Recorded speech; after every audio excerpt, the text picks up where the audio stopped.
আসসালামু আলাইকুম। সকালবেলা ঘুম থেকে উঠে দেখি ভাই প্রচুর ঠান্ডা।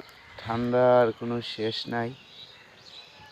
আমার এই বিল্ডিংয়ের পাশে আরেকটা বিল্ডিং আছে, ওই পাশে যে জায়গায় এখন দেখা যাইতেছে না। এখন বুঝেন ঢাকা শহরে আমি ঢাকা শহর 17 বছর থাকি। এই 17 বছরে কোনো সময় এইরকম দেখি নাই যে ঠান্ডা ভাই। এই যে বিল্ডিংটা আপনাদের আমি দেখাই, এই বিল্ডিংটা এখন একটু দাঁড়িয়ে আইলে দেখান যায়, কিন্তু ওই যে লাল গাড়ি এসে এই গাড়ির দাঁড়াইলে ওই পাশের বিল্ডিংটা দেখা যায় না। কি পরিমাণ কুয়াশা পড়ছে, এই যে দেখেন সাহারা, ওই বিল্ডিংটা বাসে। প্রচুর পরিমাণ ঠান্ডা ঢাকা শহর।